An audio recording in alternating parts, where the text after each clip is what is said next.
Prime Minister Justin Trudeau shuffled his cabinet late last week, signaling any potential resignation would at least wait for another day.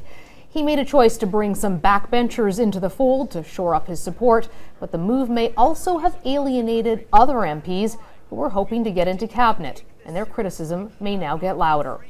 Longtime Liberal MP Steve McKinnon is one of the newbies in cabinet. We sat down with the new Labour minister shortly after his appointment.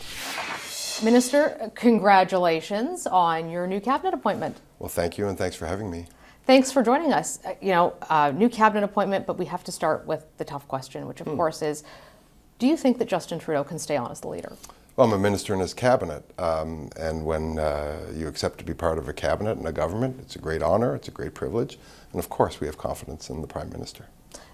But Canadians don't. 73% think that he should resign. A number of members in your own caucus and some cabinet members have come out and said that he doesn't have the authority to govern anymore, that he's damaging to the party, damaging to the country, and he should get out of the way. What do you say to those people? Well, let's stipulate that we're the underdogs. We have a hill to climb.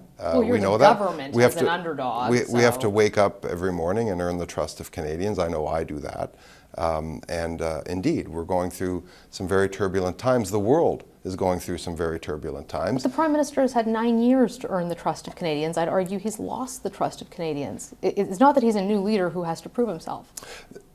Justin Trudeau is one of the hardest working people I know, and one of the things this week that he's been unambiguous about is we have to meet this moment. We have to meet this threat coming from south of the border. Tariffs would be disastrous for the Canadian economy, would be arguably even more disastrous for the U.S. economy.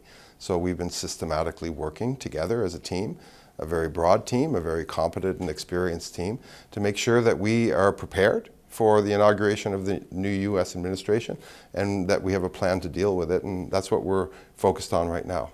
But the U.S. administration has said publicly, and I've spoken to some members who are coming in privately, including people who were at the dinner table with Justin Trudeau, saying that they think it's a matter of time before he's gone. This is unsurvivable for him, and that they're just waiting for the next government to come in. So would it arguably be better for the country to just go to an election and get the new government? Well, the job of the U.S. administration is to respect the democratic choices of Canadians as we respect the democratic choices of Americans. We will be representing Canadians and taking their aspirations to our negotiations with our U.S. counterparts. That will occur, and Canadians should feel very, very reassured that we have a plan. We hope to avoid the things that Mr. Trump and others are threatening. But if we don't, we will respond. We'll respond in kind, and we'll make sure that Canadians are supported in the process. But how can the Prime Minister not be distracted right now?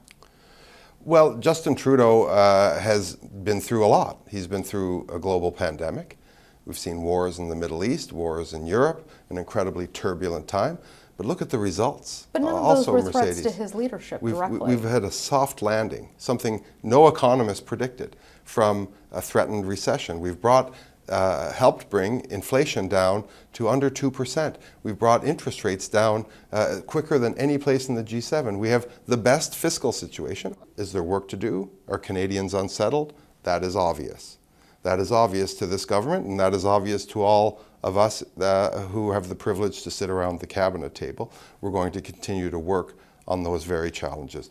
But let's agree that we have a very unsettled planet right now with a number of intractable problems, and we're working very, very hard on those. And absolutely, it's a difficult world to operate in for everyone. But your colleague, Chrystia Freeland, who is the finance minister, resigned this week, citing policy differences with the Prime Minister, citing what she considered to be expensive political gimmicks. A big contrast in how she sees the economy, and this is the person who Justin Trudeau had trusted with that, his right-hand person, his deputy prime minister.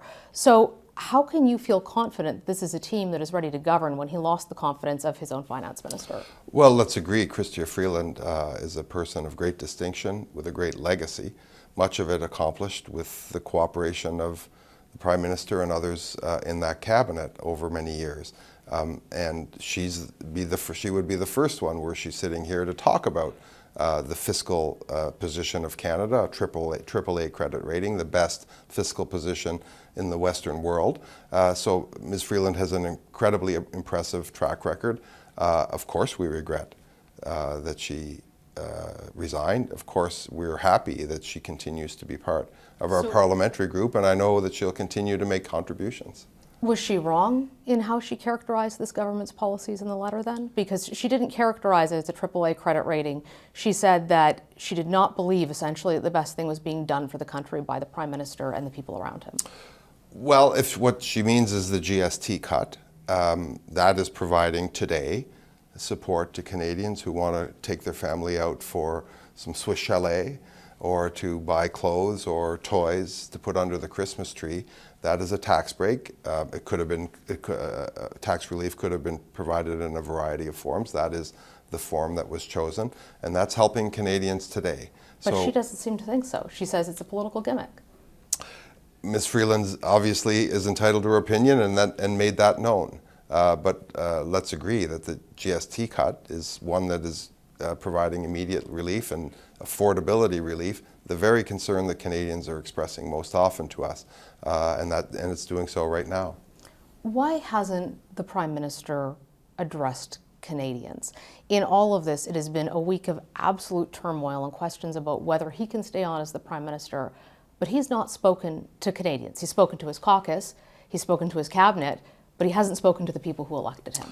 Well, I can't speak to the Prime Minister's scheduling or his media appearances. I know that he very acutely understands the importance of those. Well, he canceled all of his year-end interviews. And he'll be doing that at the time and place of his choosing, and I have no doubt that he'll want to call upon Global or the West Bloc. But what I would say is this. I've been under, there's been no ambiguity in my interactions with he or with my colleagues in the cabinet about the very real pressing challenges that we must deal with, and that's what we're doing. And you expect that he'll continue to lead you?